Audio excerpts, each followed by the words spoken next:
Welcome to sports live presented by cool. আপনাদের সঙ্গে আছি আমি সৈয়দ আবিদ হোসেন সামি। হামজা চৌধুরীর মতো আরও ফুটবলার চলে আসলে 2030 বিশ্বকাপে বাংলাদেশ খেলবে, এমনটাই মনে করছেন হামজার বাবা। বাংলাদেশি বংশোদ্ভূত ইংলিশ ফুটবলার হামজা চৌধুরীকে বরণ করে নিতে প্রস্তুত নিজ জেলা হবিগঞ্জের মানুষ। 17 মার্চ সকালে সিলেটে পা রাখবেন হামজা চৌধুরী, যেখানে বাফুফের কর্মকর্তারা তাকে বরণের পর যাবেন নিজ এলাকা হবিগঞ্জে। মঞ্চ প্রস্তুত দেশের অগণিত ফুটবল প্রেমী। আর দিন দুয়েকের অপেক্ষা, দেশের মাটিতে পা দেবেন বাংলাদেশি বংশোদ্ভূত ইংলিশ ফুটবলার হামজা চৌধুরী। লাল সবুজ জার্সিতে মাঠ মাতাবেন লেস্টার সিটির এই তারকা। দেশের ফুটবলে এমন আনন্দের উপলক্ষ এসেছে খুবই কম। ঝিমিয়ে পড়া ফুটবল আবারও যেন সাড়া ফেলেছে এই বাংলার মাটিতে।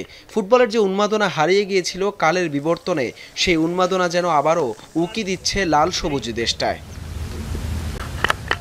17 মার্চ সকালে সিলেট আন্তর্জাতিক বিমানবন্দরে নামবেন হামজা চৌধুরী। তাকে বরণ করে নেবেন বাফুফের কর্মকর্তারা। সিলেট থেকে হামজা যাবেন নিজ বাড়ি হবিগঞ্জে। তাকে নেয়ার জন্য ব্যবস্থা করা হয়েছে বাফুফের বিশেষ গাড়ি ও নিরাপত্তার। হামজার আসার খবরে উচ্ছ্বসিত হবিগঞ্জবাসীও।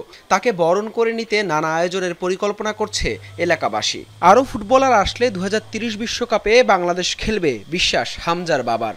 যদি হামজার মতো আরও প্লেয়াররা আসে আর বাংলাদেশে এই ট্রেনিংয়ের ক্ষেত্রে হয়, খেলার ব্যবস্থা হয়, তাহলে বিশ্বকাপ 26 না, এটা কত 26 একটা আছে, তো 30টা ধরে রাখেন, ধরে রাখেন যে বাংলাদেশ এখানে খেলবে ইনশাআল্লাহ মনে করতেছি। পুরা দেশেরই বলেন আর এলাকাবাসী বলেন, আশা করি হাজার হাজার মানুষ ওকে বরণ করে নেবে। আমরা এলাকাবাসী অনেকে হয়তো বাবলের কৃতি সন্তান হামজা চৌধুরী এতদিন হয়তো অনেকে জানতো না, কিন্তু এখন শোয়া পইতেছে, হয়তো আমাদের জাতীয় টিমে খেলার উপলক্ষে এত তাই শোয়া পইতেছে। ইনশাআল্লাহ উনি দেশে আসবেন, দেশের জন্য অনেক কিছু করবেন এবং আমরা স্নানঘাট এলাকাবাসী গর্বিত। যদিও সেখানে মাত্র একদিন অবস্থান করবেন তিনি। এরপর হবিগঞ্জ থেকে 19 তারিখ সকালে ঢাকায় ফেরার কথা রয়েছে হামজার। একটি 5 তারকা হোটেলে আনুষ্ঠানিক ফটো সেশন শেষে দলের সাথে অনুশীলন করার সম্ভাবনা আছে এই তারকা ফুটবলারের। সেদিনই হামজাকে নিয়ে একটি সংবাদ সম্মেলনের পরিকল্পনা রয়েছে বাফুফের। এরপর 20 মার্চ ভারতের বিপক্ষে খেলতে শিলংয়ের উদ্দেশ্যে যাত্রা করবে বাংলাদেশ জাতীয় দল। এরপর 25 মার্চ এএফসি এশিয়ান কাপের বাছাই পর্বে ভারতের বিপক্ষে মাঠে নামবে বাংলাদেশ। সব ঠিক থাকলে সেই ম্যাচ দিয়েই লাল সবুজ জার্সিতে অভিষেক হবে হামজা চৌধুরীর। হাসান আল মারুফ, যমুনা স্পোর্টস। সিলেটে অবতরণ থেকে শুরু করে ঢাকায় আসা এবং ভারতে যাত্রা পর্যন্ত হামজা চৌধুরীর জন্য বিশেষ নিরাপত্তা ব্যবস্থার পাশাপাশি সব ধরনের সুযোগ সুবিধার ব্যবস্থা নিয়েছেন বাংলাদেশ ফুটবল ফেডারেশন, জানিয়েছেন বাফুফের সহসভাপতি ফাহাদ করিম। তবে হামজার সঙ্গে নিজস্ব ফিজিও আনার গুঞ্জন উড়িয়ে দিয়েছেন বাফুফের এই শীর্ষ কর্তা। পাশাপাশি বাংলাদেশি বংশোদ্ভূত আরও 30 ফুটবলারের সঙ্গে কথা বলার কাজ চালিয়ে যাচ্ছেন বলেও জানিয়েছেন তিনি। মাত্র কদিনেই বনে গেছেন সুপারস্টার। বাংলাদেশের হয়ে মাঠে নামার আগেই অনেকেই তাকে বসিয়েছেন গ্রেটদের কাতারে। যার ফুটবল জাদু দেখার অপেক্ষা, সেই হামজা চৌধুরীর মাঠে নামার অপেক্ষার প্রহর গুনছেন পুরো লাল সবুজের ফুটবল ভক্তরা। ইংলিশ প্রিমিয়ার লিগে খেলা এই ফুটবলারকে স্বাগত জানাতে প্রস্তুত বাফুফে। সিলেটে নিজের পিতৃভূমিতে দুদিন কাটানোর পর ঢাকায় এসে যোগ দিবেন বাংলাদেশ দলের ক্যাম্পে। বাবা এসেছেন আগেই। 17 মার্চ হামজার সাথে বাংলাদেশে আসবেন মা, স্ত্রী, 3 সন্তান ও 2 ভাই। ভারতের বিপক্ষে 25 মার্চ লাল সবুজের জার্সিতে অভিষেক হওয়ার ম্যাচটি সপরিবারে দেখার ইচ্ছা প্রকাশ করেছে হামজার পরিবার। তাই তো সিলেটে অবতরণ থেকে শুরু করে ঢাকায় আসা এবং ভারতের যাত্রা পর্যন্ত তার জন্য বিশেষ নিরাপত্তা ব্যবস্থার পাশাপাশি সব ধরনের সুযোগ সুবিধার ব্যবস্থা নিয়েছেন বাংলাদেশ ফুটবল ফেডারেশন। আমাদের এখান থেকে আমাদের বেশ কিছু এক্সিকিউটিভ কমিটি মেম্বারকে আমরা পাঠাচ্ছি। ওখানকার airport authority, police administration, DC office সব জায়গায় যোগাযোগ করবেন, পার্সোনালি ভিজিট করবেন। আমরা অলরেডি অ্যাপয়েন্টমেন্ট করে নিয়েছে। ওখানকার যাওয়ার জন্য যে লজিস্টিক, ভেহিকিলস, ট্রান্সপোর্ট সব আমরা বিএফএফ থেকে অ্যারেঞ্জ করেছি। এবং ইন এডিশন আমাদের এখান থেকে একজন অফিস স্টাফ এবং একটি গাড়ি ডেডিকেটেড এডিশনাল থাকবে ওনার সাথে পুরো সফরটাতে। আমাদের তরফ থেকে আমাদের একটা অফিসিয়াল টিম শুট হবে, যেটার সময় ওনাকে থাকবেন অবশ্যই। যে আমাদের কিছু পার্টনার্স সাথে কিছু ফটো সেশনের একটা প্ল্যান আছে, স্পন্সরের সাথে প্ল্যান আছে আপাতত। একজন ফুটবলারের সাথে ওতপ্রোতভাবে জড়িয়ে থাকে জার্সি নাম্বার। LM10 CR7 উৎকৃষ্ট উদাহরণ। এই বিষয়টি পুরোপুরি নির্ভর করছে কোচের উপর। কত নম্বর জার্সি পরে মাঠে নামবেন এ নিয়ে দেশের অগণিত ফুটবল ভক্তদের পাশাপাশি উত্তেজনা কাজ করছে বাফুফের সহসভাপতি ফাহাদ করিমেরও। কোচ আমাদেরকে অফিসিয়ালি পাঠাবেন। So we have not received it yet. আমরাও অধীর আগ্রহে বসে আছি যে আসলে হামজা কোন জার্সি পরে নামবেন। So we are all looking forward. শুরুটা হয়েছিল ডেনমার্ক থেকে আসা জামাল ভুঁইয়াকে দিয়ে, তারপর ফিনল্যান্ডের তারিক কাজী জড়ালেন লাল সবুজের জার্সি। এবারের নামটা তো আরও বড়, ইউরোপের ক্লাবে খেলা হামজা চৌধুরীর সাথে যোগ দিয়েছেন ফাহমেদুল। আরও অনেক বাংলাদেশি বংশোদ্ভূত বিদেশি ফুটবলারের যোগ দেওয়ার খুশির খবর জানিয়েছেন বাফুফের এই শীর্ষকর্তা। Initially we were talking about 10 to 14 players. এখন আপনি জেনে খুশি হবেন it's almost 30 players. They are all playing at some sort of level in Europe and North America. So then they're all playing professional football. যারা যারা selected হবে তাদেরকে আমাদের এজ ভিত্তিক দলে আগে নেওয়া। So that could be under 17, under 21, Olympic team যেটা under 23. ফার্স্টে ওখানে আমরা তাদেরকে ট্রাই আউট করবো। ওখানে ইনশাল্লাহ ওনারা যদি ভালো করে তখন definitely will make that pool for our next years national team. গুঞ্জন ছিল হামজা চৌধুরীর নিজস্ব ফিজিও নিয়ে আসবেন তার সাথে, তবে সেই গুঞ্জন উড়িয়ে দিয়েছেন বাফুফের সহসভাপতি ফাহাদ করিম। ভারতের বিপক্ষে ম্যাচ দিয়ে দেশের ফুটবলে নতুন নবজাগরণের প্রত্যাশা করছেন ফেডারেশনের এই শীর্ষকর্তা। Mehedi Riyan, Jamuna sports, Dhaka. AFC Asian Cup 2027 বাছাইয়ের ভারত ম্যাচের প্রস্তুতি নিতে বাংলাদেশ জাতীয় ফুটবল দল এখন সৌদি আরবে। হ্যাভিয়ার ক্যাবরের অধীনে সৌদি আরবের তাইফে চলছে ফুটবলারদের প্রস্তুতি। শনিবার সেট পিসে মনোযোগী হয়েছেন বাংলাদেশের ডাগ আউটের বস। কোচের প্ল্যান অনুযায়ী খেলতে পারলে ভালো রেজাল্ট হবে বলে আশাবাদী মিডফিল্ডার হৃদয়। কঠোর পরিশ্রম করেছেন Papon Singh. Today we reduce the load a little bit, working more on set pieces. We'll hold set pieces session. Quite good, quite dynamic, short. আমাদের কোচের যে প্ল্যানিং আছে, আমরা যদি সবাই ওই প্ল্যানিং অনুযায়ী আমরা ভালো করতে পারি, ইনশাল্লাহ একটা ভালো রেজাল্টের আশা করছি। আমরা সবাই মনোযোগ দিয়ে প্র্যাকটিস করতেছে, যেই সুযোগ পাবে আশা করি ভালো করবে। যেমন অনেক ভালো ট্রেনিং, সবাই ট্রেনিং অনেক মনোযোগী, ভালো ট্রেনিং করতেছে। ভুটানে ক্লাব ফুটবল খেলতে ডিফেন্ডার মাসুরা পারভিন এবং গোলরক্ষক রূপনা চাকমাকে ছাড়পত্র দিয়েছে বাংলাদেশ ফুটবল ফেডারেশন। মাসখানেক আগে এই দুই ফুটবলারকে বিদেশে লিগ খেলার অনুমতি দিতে না চাইলেও অবশেষে নিজেদের সিদ্ধান্ত থেকে সরে এসেছে বাংলাদেশ ফুটবল ফেডারেশন। ভুটানের ক্লাব ট্রান্সপোর্ট ইউনাইটেডের হয়ে খেলার কথা রয়েছে মাসুরা এবং রূপনার। এরই মধ্যে প্রয়োজনীয় কাগজপত্র পাঠানো হয়েছে সেখানে। কোচ ইস্যুতে দেশের ফুটবলে খোলাটে ইস্যুর মধ্যেই তাদের বিদেশি লিগ খেলার অনুমতি দিয়েছে বাফুফে। সংকটময় পরিস্থিতিতে কিছুটা নমনীয় হয়েছে ফেডারেশন। সবকিছু ঠিক থাকলে সামনের মাসে শুরু হতে যাচ্ছে ভুটানের নারী লীগ। প্রথমবারের মতো এখানে খেলার জন্য মুখে আছেন সাতচুই এই দুই ফুটবলার। পঞ্চপাণ্ডব অর্থাৎ 5 সিনিয়র ক্রিকেটার নেই তাই পুরো দল খারাপ করবে সে অজুহাত দেওয়ার সুযোগটাও নেই। দলের 7 থেকে 8 জন ক্রিকেটার আছেন যারা 8 থেকে 9 বছর ধরে ইন্টারন্যাশনাল ক্রিকেট খেলছেন। তাদের দায়িত্ব নিয়ে দলকে এগিয়ে নিয়ে যেতে হবে, এমনটাই মত মেহেদী হাসান মিরাজের। সাকিব, তামিম, মাশরাফিরা দলকে জেতাতে শিখিয়েছেন আর তাদের প্রজন্ম ট্রফি জয়ের দৃষ্টান্ত করবে, এমনটাই চাওয়া এই অলরাউন্ডারের।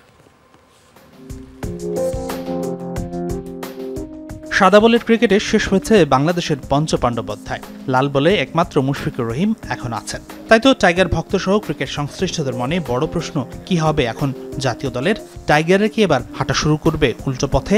এই শঙ্কার জবাবে অলরাউন্ডার মেহেদী হাসান মিরাজ বলছেন, এমনটা হওয়া মোটেও উচিত হবে না, কারণ দলে অভিজ্ঞতার ঘাটতি নেই একেবারেই। অনেকে আছে প্রায় 6 থেকে 7 জন মনে করেন যারা প্রায় 7-8 বছর 10 বছর ইন্টারন্যাশনাল খেলেছে। সবাইকে আপনি বলতে পারবেন না যে নতুন ইন্টারন্যাশনালের সাথে যুক্ত হয়েছে। সো যারা আছে 2-3 বছর খেলেছে তাদেরকে নিয়ে এবং যারা 8-9 বছর খেলেছে তাদের সাথে একটা কম্বিনেশন সেট আপ করে তারপরে আগাতে হবে। আমার কাছে মনে হয় যথেষ্ট এক্সপিরিয়েন্স হয়েছে। বাংলাদেশের একাদশে মাশরাফির অভাবটা ভালোভাবেই মিটেছে। বড় তামিমের জায়গা নিয়েছেন তানজিদ তামিম।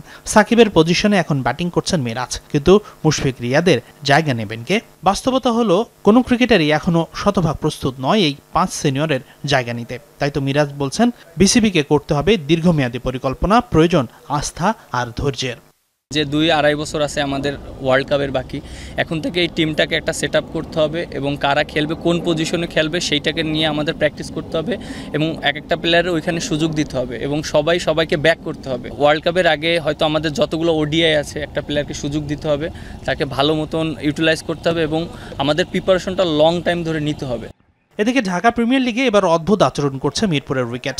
প্রথম আর দ্বিতীয় ইনিংসের পিছে থাকছে বড় পার্থক্য। 2-1টা ম্যাচ বাদ দিলে হচ্ছে না বড় স্কোর, যা ক্রিকেটারদের আধুনিক ওয়ানডের সাথে মানিয়ে নেবার পথে বড় অন্তরায়। টানা ম্যাচে ক্লান্ত মিরপুরের পিচ বলছেন মিরাজ, কিন্তু এমন কন্ডিশন যে আদর্শ নয় সেটাও বলছেন তিনি।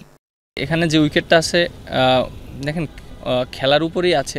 ওয়ানডে ক্রিকেটে যে জিনিসটা, হ্যাঁ উইকেট ভালো থাকলে হয় কি আপনার বড় স্কোর হলে এটা একটা টিমের জন্য অনেক অ্যাডভান্টেজ হয় এবং সবাই হ্যাবিট হয় যে কীভাবে ওডিআই ক্রিকেটটা খেলতে হবে, যে জিনিসটা আমরা দেখি ইন্টারন্যাশনাল ক্রিকেটে যে জিনিসটা হয়ে থাকে।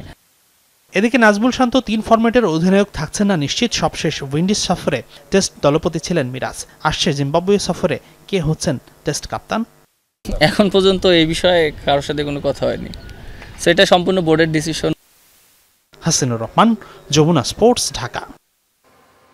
বাজেটের অভাবে নাজমুল হোসেন শান্ত আর মোসাদ্দেক হোসেন সৈকত বাদে সকল ক্রিকেটারকে ছেড়ে দিতে বাধ্য হয়েছে যে দলটা টানা 4 ম্যাচ জিতে সেই আবাহনী লিমিটেডই এখন ঢাকা প্রিমিয়ার লিগের টেবিল টপার। বিকেএসপিতে ব্রাদার্স ইউনিয়নকে 80 রানে হারিয়েছে বর্তমান চ্যাম্পিয়নরা। বর্তমান runner up Mohammedan sporting club এবং গাজী গ্রুপ ক্রিকেটার্সের জয় সমান 94 রানে। এবারে risky shot over the top, কভারের উপর দিয়ে পরবর্তীতে দিন যায়, মাস যায়, ক্যালেন্ডারের পাতা উল্টায়, পরিস্থিতির বদল হয়, বদলায় না আবাহনী লিমিটেড। টানা 4 ম্যাচ জিতে ঢাকা প্রিমিয়ার লিগে নিজেদের 5 ম্যাচ শেষে সেই দলটাই টেবিল টপ। বাজেটের অভাবে যে দলটা ছেড়ে দিতে বাধ্য হয়েছিল নাজমুল হোসেন শান্ত আর মোসাদ্দেক হোসেন সৈকত বাদে সকল ক্রিকেটারকে, লেগ্যাসি বলতে একটা কথা আছে, মুমিনুল মিঠুনদের নিয়ে সেই লেগ্যাসির কথাই যেন মনে করিয়ে দিচ্ছে বর্তমান চ্যাম্পিয়নরা। যেমন ভালো আবাহনীর জন্য ভালো। শনিবার বিকেএসপির 3 নম্বর মাঠে ব্রাদার্স ইউনিয়নের বিপক্ষে টসে হেরে আগে ব্যাট করতে নেমে 8 উইকেটে 310 রান তোলে আবাহনী। 53 রানেই 3 উইকেট হারানো দলটার হাল ধরেন মুমিনুল হক আর মোহাম্মদ মিঠুন। 74 বলে 92 রানের ঝোড়ো ইনিংস খেলে মুমিনুল আউট হলে ভাঙে দুজনের 143 রানের জুটি। মিঠুন করেন 86 বলে 71 রান। জবাবে অধিনায়ক মাইশুকুর রহমান রিয়েলের 78 বলে 84 রানের পরও 230 রানে থামে ব্রাদার্স। মোসাদ্দেক হোসেন আর মেহরব হাসানের 2 উইকেটে আবাহনীর জয় 80 রানে। বড় জয় পেয়েছে আরেক হেভিওয়েট মোহামেডান স্পোর্টিং ক্লাবও। 94 রানে হারিয়েছে লিজেন্ডস অফ রূপগঞ্জকে। কাগজে কলমে সেরা 2 দলের লড়াইয়ে টসে হেরে আগে ব্যাট করতে নেমে তামিমের 28, রনির 36, অঙ্কনের 42, হৃদয়ের 66 আর মিরাজের 25 রানে 9 উইকেটে 253 রান তোলে বর্তমান রানার্স আপরা। 54 রান খরচে শরীফুল ইসলাম নেন 4 উইকেট। জবাবে 57 রানেই 6 উইকেট হারিয়ে বসে রূপগঞ্জ। এরপর 58 রানের জুটি গড়েন জাকের আলী অনিকার শেখ মেহেদি। 115 রানে জাকের, 138 রানে মেহেদি আউট হলে ওখানেই রূপগঞ্জের ম্যাচ শেষ। শেষমেশ অল আউট 159 রানে। প্রথম ম্যাচ খেলতে নেমেই তাসকিন আহমেদ নেন 3 উইকেট। 4 উইকেট নিয়ে ম্যাচ সেরা মেহেদি হাসান মিরাজ। একই ব্যবধানে প্রাইম ব্যাংককে হারিয়ে টেবিলের 2-1 গাজী গ্রুপ ক্রিকেটার্স। এনামুল বিজয়ের 48 আর আমিনুল ইসলাম বিপ্লবের 35 রানে 183 রানেই অল আউট গাজী গ্রুপ। জবাবে মাত্র 89 রানেই গুটিয়ে যায় প্রাইম ব্যাংক। সর্বোচ্চ 21 রান করেন রিশাদ হোসেন। আফনান পিয়াল, যমুনা স্পোর্টস, ঢাকা। সুপার ওভারে কোনো রান না করে বিশ্ব রেকর্ড গড়েছে বাহরাইন ইন্টারন্যাশনাল টি20তে হংকংয়ের বিপক্ষে। সুপার ওভারে 3 বলে 2 উইকেট হারিয়েছে তারা। মালয়েশিয়া চলমান ত্রিদেশীয় সিরিজে হংকংয়ের 129 রানের জবাবে বাহরাইনও করে সমান রান। ম্যাচ করায় সুপার ওভারে, যেখানে আগে ব্যাট করে বাহরাইন। প্রথম বল ডট হয়, পরে তারা উইকেট হারায় পরের 2 বলেই। সুপার ওভারে মেডেন দেয়ার কীর্তি করেন হংকং পেসার ইসান খান। হংকংয়ের ব্যাটার বাবর হায়াত 1 রানের লক্ষ্য ছুঁতে গিয়ে আবার ডট খেলেছেন সুপার ওভারের প্রথম 2 বলেই। 3 নম্বর বলে 1 রান নিয়ে ম্যাচ জিতিয়েছেন বাবর। টি20তে সুপার ওভারে এর আগে সর্বনিম্ন স্কোর ছিল গত বছরের জানুয়ারিতে আফগানিস্তানের করা 1 রান। বেঙ্গালুরুতে ইন্ডিয়ার বিপক্ষে সেটি ছিল ম্যাচের দ্বিতীয় সুপার ওভার। 17 মাস পর জাতীয় দলে ডাক পেয়ে আবারও ইনজুরির কারণে ছিটকে গিয়েছেন নেইমার জুনিয়র। চলতি মাসে কলম্বিয়া এবং আর্জেন্টিনার বিপক্ষে ম্যাচে প্রত্যাবর্তনের কথা থাকলেও শেষ পর্যন্ত ভেস্তে গেছে তার স্বপ্ন। সৌদি আরবের ক্লাব আল হিলালের পাঁচ চুকিয়ে শৈশবের ক্লাব সান্তোসে ফিরে এসে জায়গা ছিলেন আশা। তবে পেশির ইনজুরির কারণে জাতীয় দলে ফেরার পথটা আরও দীর্ঘ হলো নেইমারের। নেইমার জুনিয়রের সাথে ইনজুরির সম্পর্কটা যেন জনম জনমের। যখনই তাকে ঘিরে ডানা মেলে নতুন সম্ভাবনা, তখনই আশার প্রদীপ নিভিয়ে দেয় চোট সমস্যা। 1 সপ্তাহ আগেই ব্রাজিলের 23 সদস্যের জাতীয় দলে ডাক পেয়েছিলেন নেইমার। তবে আনন্দের রেশ শেষ পর্যন্ত মলিন হয়েছে ইনজুরির বেদনায়। চোট জর্জরিত অবস্থায় সৌদি আরবের ক্লাব আল হিলালের পাট চুকিয়ে নেইমার ফিরে আসেন শৈশবের ক্লাব সান্তোসে। 7 ম্যাচে 3 গোল ও 3 অ্যাসিস্ট করেন তিনি। 4 ম্যাচে প্লেয়ার অফ দ্য ম্যাচ হয়ে প্রত্যাবর্তনের ইঙ্গিতও দিচ্ছিলেন ভালোভাবেই, কিন্তু চলতি মাসের প্রথম সপ্তাহে ব্রাগান্তিনোর বিপক্ষে ম্যাচটাই কাল হলো তার জন্য। 2-0 গোলের জয়ের ম্যাচে পেশির টান অনুভব করেন নেইমার। পরীক্ষা নিরীক্ষার পর ব্রাজিলিয়ান ফুটবল কনফেডারেশন নিশ্চিত করেছে চোটের কারণে নেইমারকে দলে রাখা হচ্ছে না। শুধু নেইমারই নন, ব্রাজিল দলে বড় ধাক্কা লেগেছে আরও 2টি। ম্যানচেস্টার সিটি গোলরক্ষক এডারসন এবং ফ্লামেঙ্গো ডিফেন্ডার দানিলোও ইনজুরিতে পড়েছেন, যে কারণে দুজনকে বাদ দেওয়ার কথাও জানিয়েছে সিবিএফ। দল ঘোষণার পর ব্রাজিল জাতীয় দলের মেডিকেল বিভাগ আমাদের সব খেলোয়াড়, বিশেষ করে ফ্লামেঙ্গোর দানিলো, সান্তোসের নেইমার ও ম্যানচেস্টার সিটির এডারসনের শারীরিক অবস্থা সম্পর্কে খোঁজ খবর জানাচ্ছিল। মূল্যায়ন শেষে তাদের বদলে লুকাস পেরি, আলেক্সান্দ্রো এবং এনরিককে দলে ডাকার সিদ্ধান্ত নেওয়া হয়েছে। লাতিন আমেরিকান বিশ্বকাপ বাছাই পর্বে ব্রাজিল এখন আছে 5ম স্থানে। আগামী বৃহস্পতিবার ঘরের মাঠে তারা আমন্ত্রণ জানাবে কলম্বিয়াকে। এরপর বুয়েন্স আয়ার্সে গিয়ে আর্জেন্টিনার বিপক্ষে ম্যাচ খেলবে 26 মার্চ। 2026 সালের যুক্তরাষ্ট্র, কানাডা ও মেক্সিকো বিশ্বকাপে লাতিন আমেরিকা থেকে সরাসরি খেলার সুযোগ পাবে সেরা 6 দল। রঞ্জন শান্ত, যমুনা স্পোর্টস। স্প্যানিশ লা লিগায় আজ রাতে রিয়াল মাদ্রিদকে আতিথ্য জানাবে ভিয়ারিয়াল। বাংলাদেশ সময় রাত 11:30টায় শুরু হবে এই ম্যাচটি। চলতি মৌসুমে হঠাৎ করে যেন ভুগছে কার্লো আনচেলত্তির দল। সবশেষ 6 ম্যাচে জয় এসেছে মাত্র 2টিতে। শীর্ষস্থান ফিরে পাওয়ার মিশনে মাঠে নামলো চিরপ্রতিদ্বন্দ্বী বার্সেলোনার থেকে বেশি ম্যাচ খেলেছে লস ব্ল্যাঙ্কোসরা। দু দলের সমান 57 পয়েন্ট থাকলেও কাতালানরা খেলেছে 1 ম্যাচ কম, তাই ভিয়ারিয়ালের বিপক্ষে মাঠে নামার আগে বাড়তি সতর্কতা কোচের। এদিকে ম্যাচের আগের দিন প্র্যাকটিস করেননি ভিনিসিয়াস জুনিয়র, তার দলে থাকা নিয়ে রয়েছে শঙ্কা। অবশ্য ব্রাজিলিয়ানকে দলে রাখার বিষয়ে কোচ দিয়েছেন আশ্বাস। এই ছিল আজকের স্পোর্টস লাইভ। এতক্ষণ আমাদের সঙ্গে থাকার জন্য সবাইকে ধন্যবাদ।